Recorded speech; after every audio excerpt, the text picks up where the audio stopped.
into this house, you kidnapped this man, and you held him hostage for 2 hours. So the question is, like I said, did you go there and kill him because you have me fooled and you're just a monster? Or did you go there because you're desperate for something and things got out of hand? This is Billy Phillips, and just days before this interview, his boss was found murdered in his own home.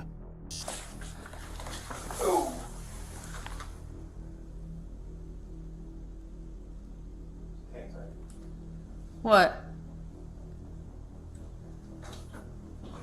Go ahead and make notifications for major crimes.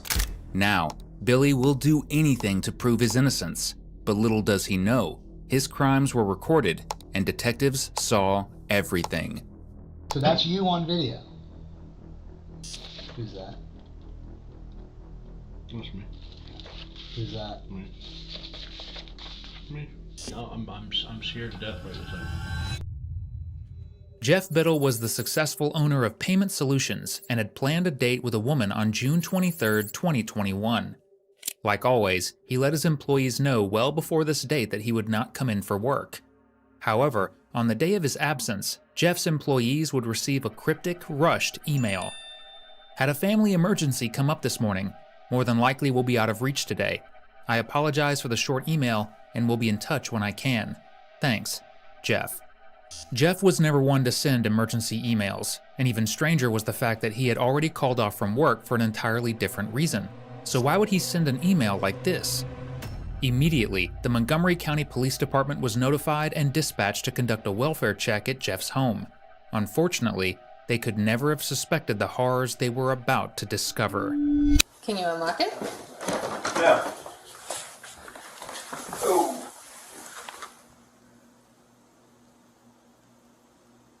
Hang tight.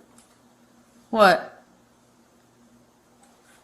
Go ahead and make notifications for major crimes. Okay. Homicide first or medical? Homicide, lot of blood. Looks like he thrashed around a lot. So you said 122 caliber case. 122. It looks like a 22. Okay. But you don't see that. No, I don't see the weapon unless he's laying on top of it. But again, he thrashed around a lot. Oh boy. And it starts back over there. Well, now that I've stepped on their stuff, I'll keep stepping. A forensic analysis of Jeff's body revealed that his murder was far from quick. He was shot 3 times in non-lethal regions and once in the head. This meant the killer likely wanted Jeff to suffer, and officers were about to get a good idea of who this killer might be. After Jeff's murder, check deposits were still being made in his name by a man called Billy Phillips. When officers began digging deeper, they found several bank records and camera recordings that showed Billy depositing close to $20,000 in forged checks both before and after the murder. And this wasn't his first rodeo when it came to stealing money. Billy was a prior convict who served 7 years in prison because of a bank robbery he committed in Virginia. Years after his release, in 2019, it was Jeff who, out of the kindness of his heart, gave him a job at his company, paying Billy $83,000 a year, and often relied on him for working on the company's finances despite his past. Ironically, just months before the murder, Billy attempted to commit fraud at Jeff's company, for which he was fired. If this wasn't bad enough, Billy had been caught on CCTV at Jeff's house on the day of the murder in a white SUV. Clearly he was involved in Jeff's murder, but why? Why would an ex-employee come running to the boss who gave him a second chance at life, only to torture and murder him in cold blood? 6 days after the murder, Billy was apprehended and brought in for an interview to answer these questions. What cops did not expect, however, is the history of turmoil and lies they are about to discover in the following footage provided to us by the Montgomery County Police Department, Maryland. Alright, Billy. Do you know why you're here? Not exactly. What do you mean by not exactly? Do you have some idea? They told me I was under arrest and that I would be talked to when I got here. They didn't tell you what you're under arrest for? No, sir. Did they tell you you had a warrant? They did. But they didn't tell you what it was about? No, sir. You don't have any idea what it would be about? So you hear about some checks that you deposited. Okay. Okay. Have you deposited any checks lately? Yes, sir. Okay. Why do you sound like that? I could explain it to you, but you probably wouldn't get it. Well, why don't you try? Because I've heard a lot of shit, so maybe I would. I deposited checks that I shouldn't have deposited, mainly out of desperation with new baby on the way and back was against the wall. Whose checks did you deposit? Steve Willard's. Steve Willard's. Did they go through or did they bounce? They went through. Okay. How much were they for?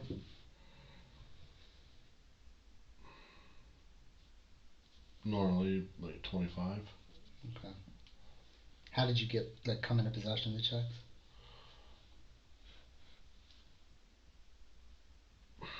Again, that's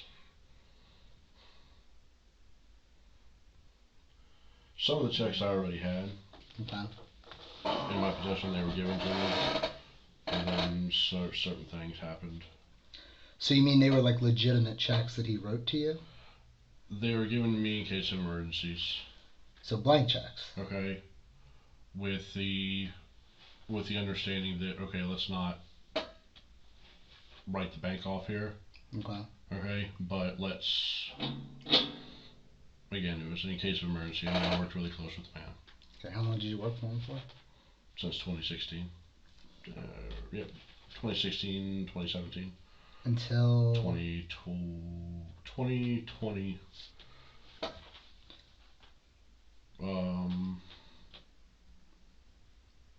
July sometime. Why'd you leave? Well, he went crazy. There's no other way to say it. I mean, I've talked to the guy, so I like. He went.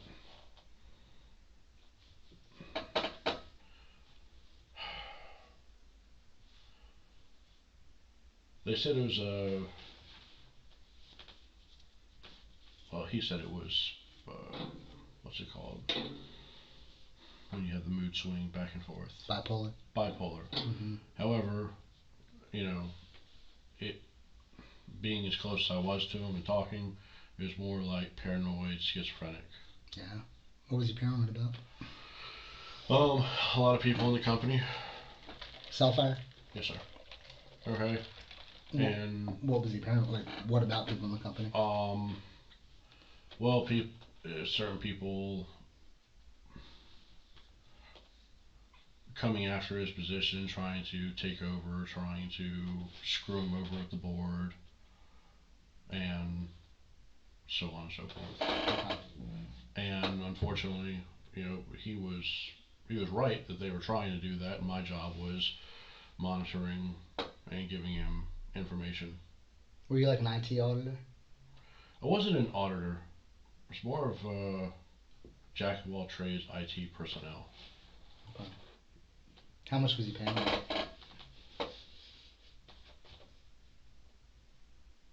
83 a year. Okay. Plus health insurance and all that? Plus health insurance. And then what kind of went sideways was Marie.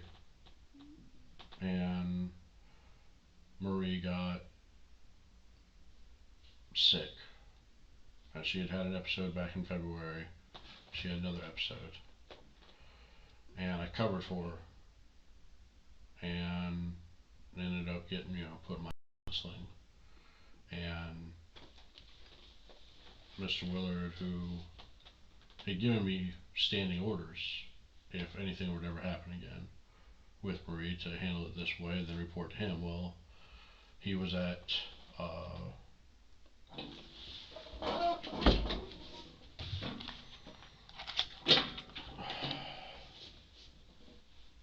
there's a psych ward up north. In Sykesville? Well, were you being funny? No, there's literally one in Sykesville, Maryland. No, there's Shepherd Pratt. Shepherd in Baltimore. Okay, so he was Shepherd Pratt, and so I couldn't get in touch with him. Steve was? Yes. Stephen Willard was one of Jeff's best friends and business partners. Together, the two of them helped Billy out financially and even gave him blank checks under Stephen's name in case of emergencies. For a man fresh off 7 years in prison, Billy had everything he needed to turn his life around. Bosses who trusted him and were willing to help, and a job giving him $83,000 a year.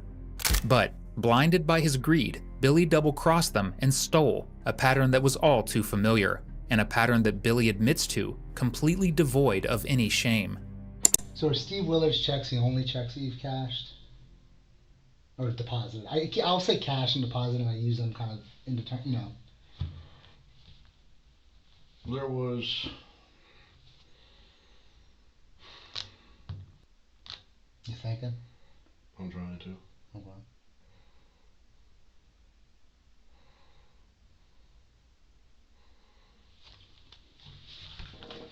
If I showed you some pictures of some checks, might they jog your memory?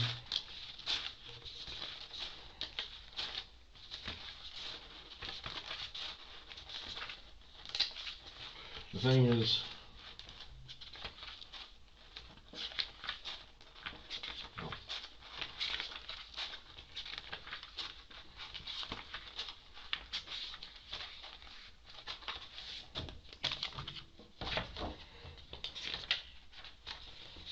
Who's Jeff Biddle? Guy I used to work for. You ever cash any of his checks? I have. Have you ever forged any checks from Jeff to yourself?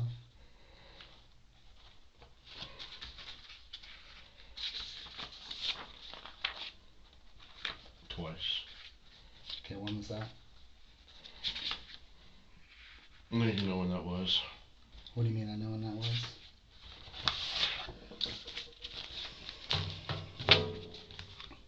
It was recently. How recent?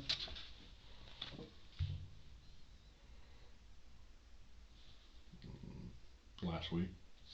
Okay. It's kind of shitty timing, isn't it? That's kind of shitty timing, isn't it? How do you know Jeff? You said you used to work for him? Yes. Okay. This is kind of like a shitty printout. I'll see if I can get you a better one, but do you recognize that picture?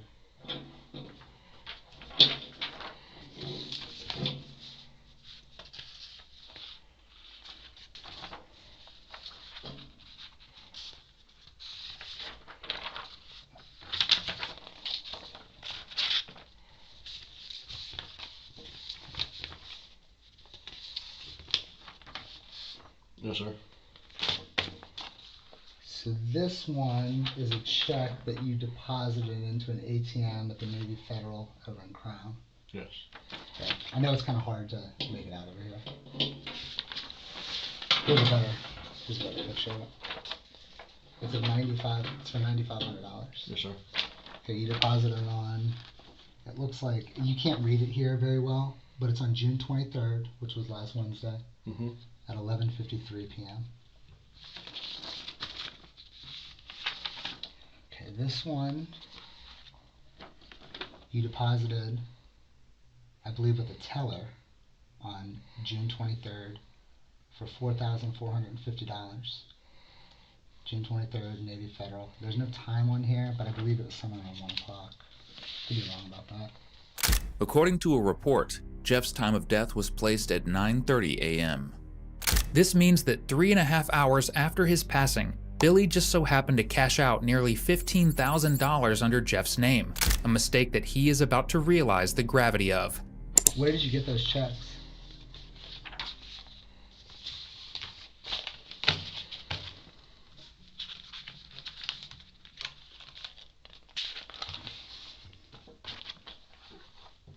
What, Jeff's checks? Mm-hmm.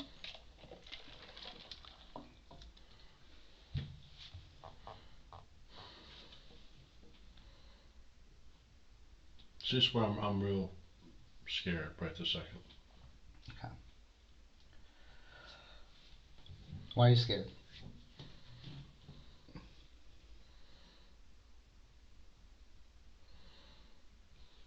And I mean, you've been nice to me. Everybody's been nice. I want to talk to my fiance.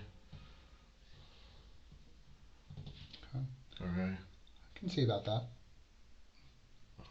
So, I can see you're getting kind of emotional. So, I'm just going to ask, you know what happened to Jeff, right? I do, and that was, I didn't do anything. Okay. Well, I'm going to stop you there. We'll talk about that in a second. Okay? We'll get to that in a second. Alright? Bill, you seem like a nice guy, man. Like, there's nothing personal going on here. Okay? Like, I'm not being nice to you as an act. I don't think anybody's been nice to you as an act. If you were a I would be one. I understand. Okay? It's okay if I drink my water while you're talking? Absolutely, absolutely. But why is Jeff's card in your wallet?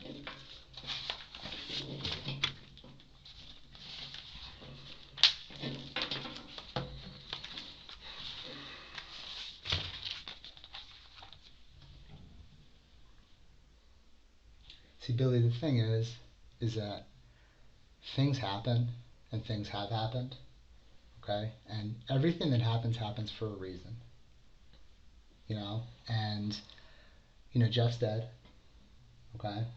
And somebody killed him. It was a murder, okay? And I know that you were there, and I can prove it. I can prove it to you right here that you were there. But before we get there, okay, like, everybody has all this nice shit to say about Jeff. You know what I mean? Like, that's really the story here that we have so far, is how nice of a guy Jeff is, and how, like, I can't believe he had no enemies. I can't believe anybody would do this to him. And there's a reason what happened to him happened to him. I'm not saying because, like, he was a bad guy and made enemies with you or anybody else, okay? But, you know, obviously, like, you're in a situation in your life where there's a certain level of desperation, okay? I know Steve Willard fired you. You know, whether it was because you did something wrong or he was going crazy is kind of irrelevant. Well, he didn't. Right. Well, his HR got rid of you. Okay, again, whether it was for a legitimate reason or not, that still puts you in a f***ed up situation financially. You got a new kid on the way, and you're strapped for cash. Okay, so I can completely understand, you know, like, how you're in this spot. You have a history, obviously, with Steve of stealing checks or, you know, writing fraudulent checks. Jeff's got money. You go there with the intention of taking his checks, and maybe he's home when he's not supposed to be, and something happens. You know, maybe you're like, you know, you did prison time, right, in Virginia. You don't want to go back to prison, and shit gets out of control and out of hand. That's a very different story than, like, you know, Billy's a monster that went to Jeff's house and brutally murdered him for no reason. Okay, those are two very different stories. All right, but here's the problem. I'm going to show you some records,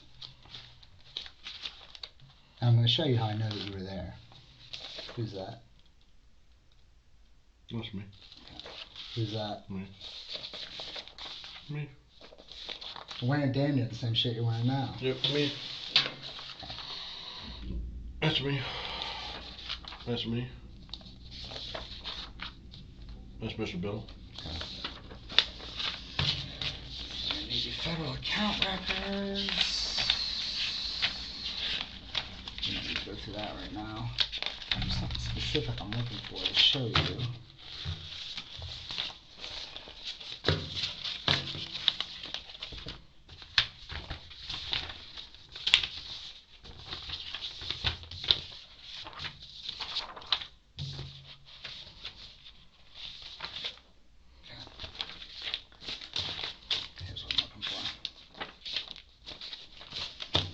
So these records are from Jeff's phone, okay? Go ahead in a second. Have the scoop closer to you? Alright, so I want you to look at the date, okay? So 6/22, that's the day before Jeff was killed. Okay? This is at 10:20 p.m. Probably goes to sleep sometime after here, okay? 6:23 at 5:55 a.m. He Googles Good Day Sunshine, which is a song. Okay. Alright? 6:23, 5:55, Good Day Sunshine. He searches for it again. 6:23, 2021, YouTube. 6:23, 5:55, Good Day Sunshine. He's listening to the song. Here it starts listening to the Beatles. Here comes the sun. Here comes the sun. Back to YouTube at 6 o'clock. Here at 6 o'clock. Then right here, 6:23. That's 6:59 a.m. What's that? Can you read that? SunTrust. He goes to his SunTrust account. Okay. Right here, same exact time. You probably clicked another link on his SunTrust account, okay? This is from his phone. Put that aside for a second. This is a forwarded email. The top half was forwarded to my partner, okay? At 9:07 a.m., an email goes from Jeff to some of the membership of PSI. Okay. Had a family emergency come up this morning. More than likely we've out of reach for the day. Apologize for the short email and will be in touch when I can. Thanks, Jeff. So when they got this email, immediately they became suspicious because Jeff wasn't supposed to work on this day. What I know about Jeff and what I'm sure you know about him is that he's a workaholic. So he's always at work. Well, he took off on Wednesday the 23rd. He was going on a date with this girl he just started dating. We were supposed to be going all day. So right away, the company is like, you know what I mean? Like, that's weird. But this wasn't the only thing that was weird about the email. The formatting was completely off, and one of the first responders was even informed about this when Jeff's body was initially discovered. Oh, okay, you can hear me, okay. So they said there were a couple weird things, like he put in the header family emergency. Okay. And they said he is the type of guy that every single email he ever sends out is in the subject line, he puts what he wants to tell you.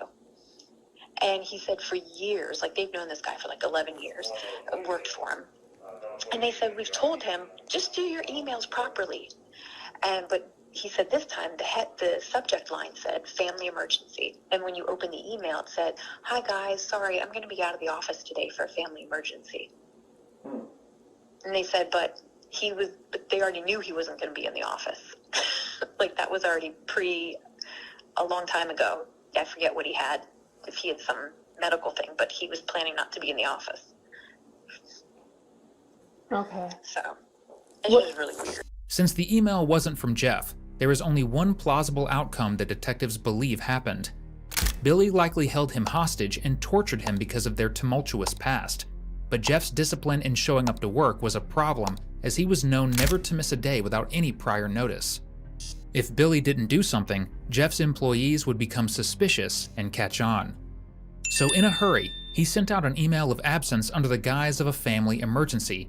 However, little did he know that not only had Jeff called off from work that day for an entirely different reason, but the formatting of the email was completely off. And if this is not bad enough, it is only one piece of the mountain of evidence detectives have against Billy. We had you on video with Sunoco too, driver. Do you drive that car often? Yes. Yeah. So the times on this camera are a tad off. You know how some of those cameras can be?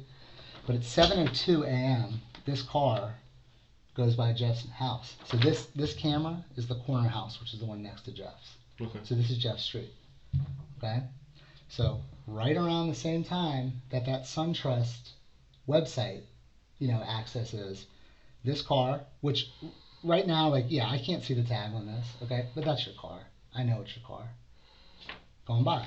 Then, that email sent at 9:07. All right? No other emails or any text messages go out from Jeff's phone.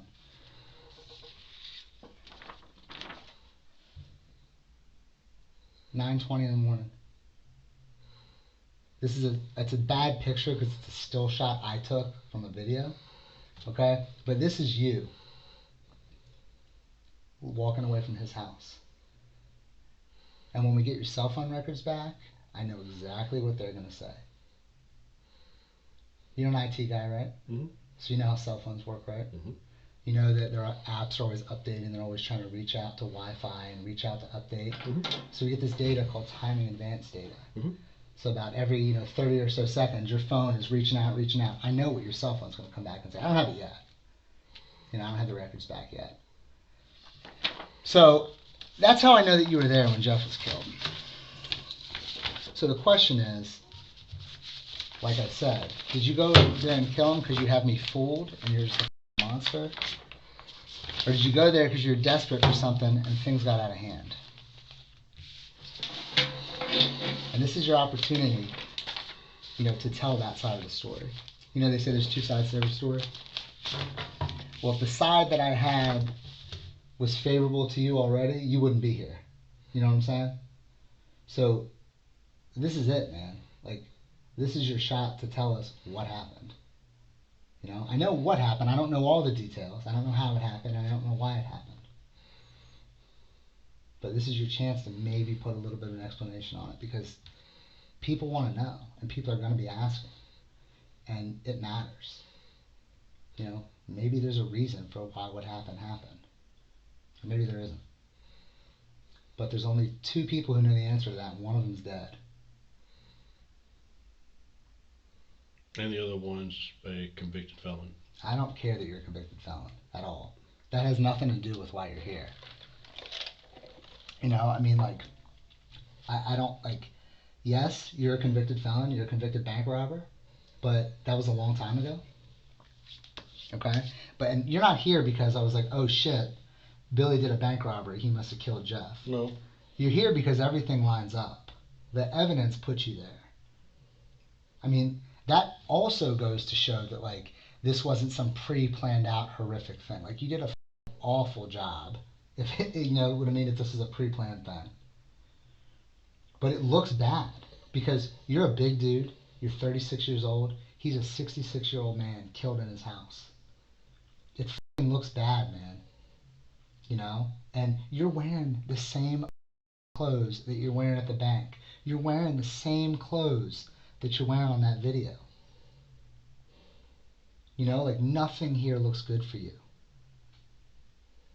But again, the thing you have to hold on to is that there might be a reason for this. You didn't mean for this to happen. Or maybe you did, and I'm wrong, and you're just but you don't strike me as that. The guys who took you into custody out by your apartment, they called me right away, right? And they're like, dude, this guy is as nice as can be. You've been as nice and as respectful as can be here. I'm younger than you, and you're calling me sir and shit. You don't have to do that anyways, you know what I mean? I'm not sir, I'm just Pete. But there's no question that you did this. There isn't, or that you were there. I was there, but I didn't kill him. So what happened? If you were there but you didn't kill him, what happened? And this is the part that just... So that's you on video. What happened? Was somebody else with you? No. Okay. Did he shoot himself? No.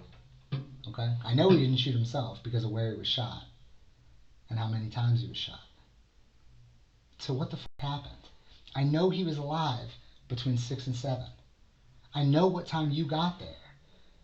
Okay? I know he didn't make that call to SunTrust unless he did it because you made him do it. You have his card in your wallet. You cashed his checks that you forged to yourself the day he was murdered. And I'm not yelling at you to yell at you or being I'm trying to get it through your head that this is fucked up. And I'm giving you the chance to tell me what happened. Because if you don't give me the chance, if you don't tell me what happened, you know what it looks like. And you know what they're going to say. I can't make you any promises, man, but you're looking at, this is serious. You think your bank robbery was bad? How much time did you do for that? 7. You think that was bad?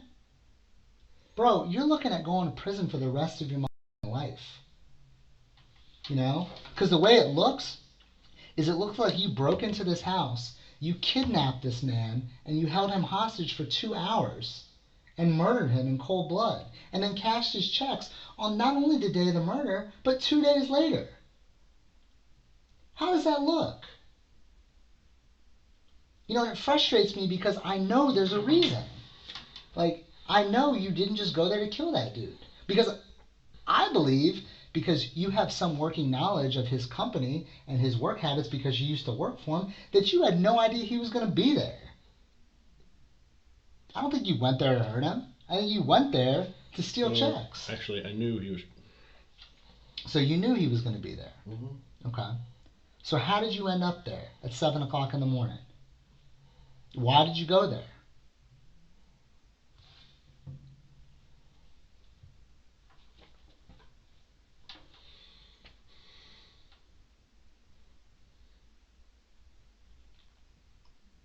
I mean, this is it, Billy.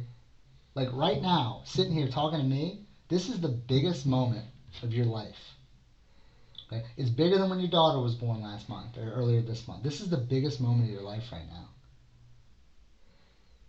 But there's just no way.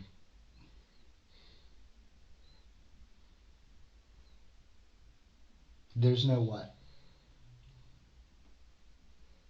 You know, you're sitting here telling me I didn't do it, I didn't this, I didn't that, but you're not giving me anything other than, like, give me something here. Give yourself something here. You know what I mean? Like, this is your chance to explain what happened. Because it doesn't look good. It looks horrible. You know? But maybe I'm wrong. Maybe there just isn't a reason. Maybe that's why you can't tell me anything. Because maybe you did just go there to kill him because you were mad at him. Is that not what happened? No, that's not what happened, Pete. Okay. Sorry. No, Pete. Call me Pete. That's my name. Okay? You know, you don't need to call me detective or sir or anything. Call me Pete. Like...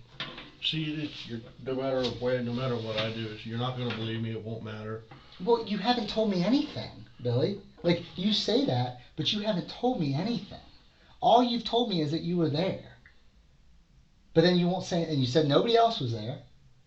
You know, so it's not like you went there with somebody else. All you've told me is that you were there, which I already knew. You know, and then it won't matter. That's all you've said. So, you say that, but how do you know? Like, I'm telling you, man, I'm not lying to you. This is your one opportunity to put out there what happened. Because everything's going to change after this. You know what happened. Like, you know how it happened. You're the only one that can put those pieces together.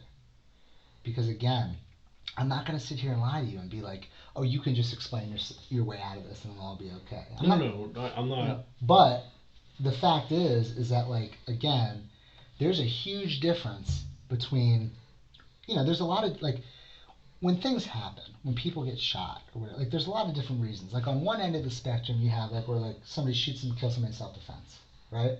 That happens. And on the other end of the spectrum, you have a serial killer. You know, that just kills people just to kill them. There's a huge space in between. And I don't think he meant to kill Jeff at all, okay? But I think something got out of hand, you know? And what happened, happened. But, dude, I'm telling you, if this is the spectrum, with what I have, what I've seen, okay, what that crime scene looks like, you know, and you sitting here and not telling me anything, it looks closer to this end of the spectrum than this end. Okay, when maybe the truth is somewhere in here. But only you can put that out there. Only you can give that. You know, only you can give yourself that chance. Give yourself, like, help yourself here, man. Like, I'm throwing you a line. You know, with the amount of evidence that I have, and I know that I don't have yet, but that I will have because I've been doing this for a while, and I know how these things unfold. Okay, like, I know what's gonna come in the future. Evidence-wise, at least I can take a pretty good guess. Like, I didn't even have to come in here and talk to you today. You know, you could have gone straight up the road. But that's not really how I operate. You know, I believe there's always a reason for something. I mean, dude, I know the circumstances behind when your bank robbery thing. Like, I read the report, I talked to the investigator. Like, clearly that was the act of a desperate man. That was not a bank, you know, like a serial bank robber or something you see on TV. You know, Cash and Steve Willard checks. I know about all that. I mean, obviously that's not why we're here. I don't think there's any mystery why we're here. You know, Cash and Jeff checks, like, or stealing checks from Jeff. Like, you got no job, or, well, you may have a job, but you've gotten fired from one. You got a baby on the way. I know how stressful that can be, even in the best of circumstances. And so do you, because you have other kids. You know? I can understand why you would go try to steal or try to, you know, do what you have to do to feed yourself and your family. You know, and I understand because I've been doing this job for a while that sometimes shit just happens and it just gets out of hand. And you don't intend for something to happen, but it does. You know? But again, I can't stress it enough, man. Like, it's only you that can make that a reality. It's only you that can put that out there. Because what we have right now don't look good. His card is in your wallet. I know it is. You know, you deposited $94 cash, okay, from a man who religiously kept around $100 in his wallet. So even if you didn't take the money out of his wallet, it looks like you did. You took his checks, you took his card, and probably his cash. And he's dead. I mean, that doesn't look good. What the officer is referencing right here is Jeff's wallet, which happened to be missing $100 and all of his bank cards. With Billy's incredible genius, he deposited this exact amount after Jeff's murder in an ATM. And considering all of the evidence so far, it wouldn't take long for Dumb and Dumber here to give a full confession. Are you a monster? No, I'm not a monster. Okay. Are you a cold-blooded killer? No. Okay. Then something happened. You know, maybe something got out of hand. Maybe Jeff, you got there, Jeff fought back. You know, I don't know. Maybe you're like, this guy knows me, like I don't want to go back to prison, and shit just went south. You know, and you shot him once, and then you're like, well, I gotta kill him now. I don't even have a gun. Then how are you there and he ends up shot 4 times? Maybe he had the gun. You know, like, that's what I'm saying, Billy. Is like, you're a convicted felon, and I don't say that to be an asshole. I say that because I know how hard it can be for a convicted felon to get a gun. You know, so it totally makes sense that you wouldn't have a gun. Maybe he had the gun. Maybe you went to his house, there's a disagreement, he pulls out a gun, you're a big dude, you get it away from him, and shit goes. Maybe that's what happened. But, like, you're not giving me that. I mean, I just spun that up in my head, but I see how that could be a possibility. But you're not giving me that. What it looks like is that you went there with a gun and you fucking killed him. So if that's not what happened, tell me. Because this is the only shot you're going to have.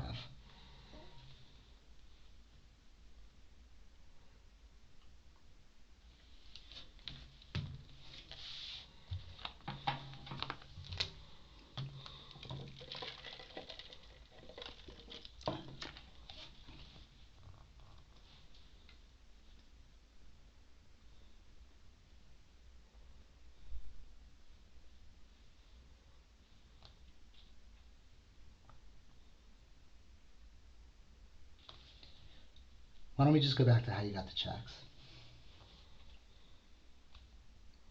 How did those 3 checks come into your possession?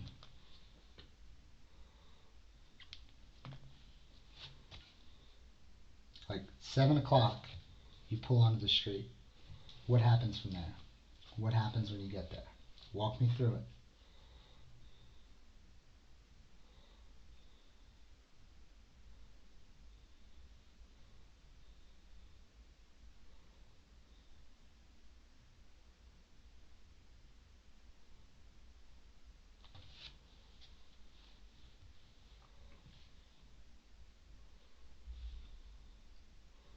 Pete, I'm scared to death right this second. Okay. Okay. Let's talk about that. I want to trust you. Okay. I do. Okay. And legitimately, I have an explanation. Okay. It's not great. It's still bad. Okay. Okay. Well, then what you need to do is trust yourself. You don't need to worry about trusting me. Okay. But you're asking me. Okay. Mm-hmm. And you know, every single time, hell, even Willard told me, you know, to not say anything and ask for an attorney. But I've always felt that, you know, just talking to somebody, you know, being upfront is always the better option. But well, Billy, the thing is, man, is like. And I don't want to be labeled as a monster because I'm not a monster. So that's what I'm telling you, bro. But they're already labeling me a monster. Nobody's labeled you anything. Okay? It's just me and you here. Okay? Nobody knows you're here except for me and the guys that I work with. Hell, you know? My fiance and my son know. Well, there's nothing we can do about that, okay? You know, but... Except put the right picture out there. Don't put the monster picture out there. If that's not what it is, let's put the right picture out there. But see, you're not gonna believe you're not gonna believe it. I don't have a gun. I'm sorry, I just don't have one. Okay. Okay. Now, how I came into the checks it was the same day. Okay? Okay. Well, here's the thing, man. Is like, it doesn't necessarily. Like, you're sitting here saying I'm not gonna believe you. We haven't told me yet. First of all. Second of all, like, bro, like, there's only one way to go here, and that's up, because it looks f***ed up. So tell me what happened. Tell me how you got there. Tell me how you got the checks. Put the story out there. This is your chance to write your side of the story. You know? And you don't have to trust me to believe that that's the truth. Like, this is your shot to write your side of the story. I didn't kill anybody, Pete. So what happened? You said you got there before 8 o'clock. How did you get in the house?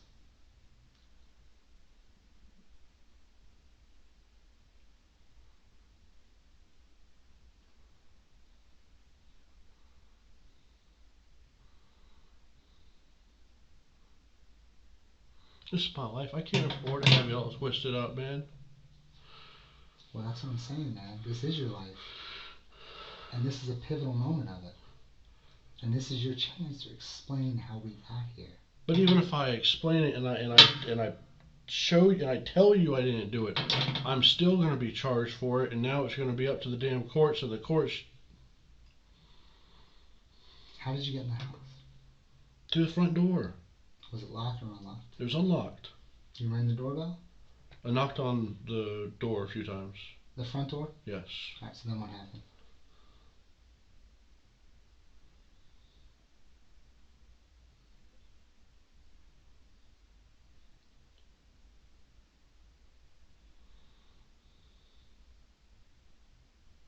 What happened after you knocked on the door?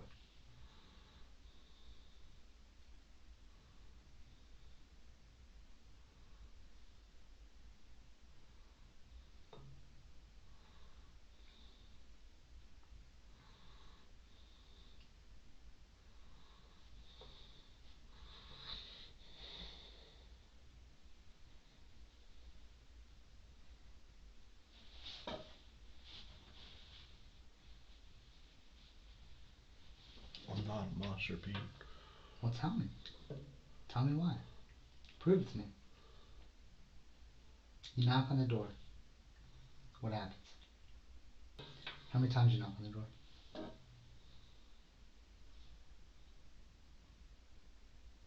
Twice with my standard knock I do. Okay. Did Jeff come to the door? No. So did you let yourself in? I went and smoked a cigarette first, thinking maybe he was just in the bathroom or he was running late.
Not what you think, Pete.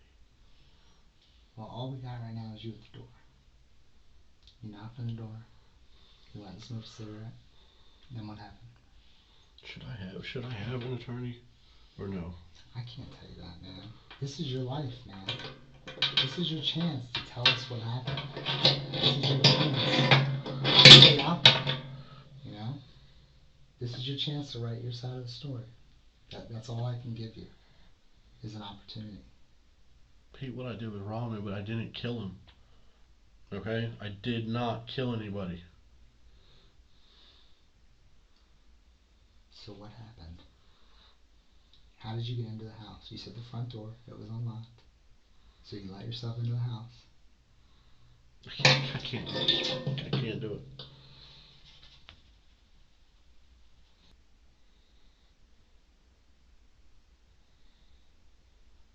I need an attorney, Pete, I'm sorry. With Billy demanding an attorney, this interview comes to a screeching halt, as detectives cannot question him any further. However, the investigation did not end there. Right after this interview, officers searched the home of Billy's girlfriend and found a .22 caliber handgun.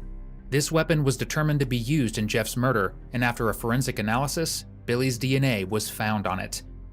Consequently, he went on to face trial for 2 years, and by April of 2023, pleaded guilty to a plethora of charges: first-degree murder, home invasion, armed robbery, and use of a firearm in the commission of a felony. Ultimately, he was given a life sentence plus an additional 65 years in prison.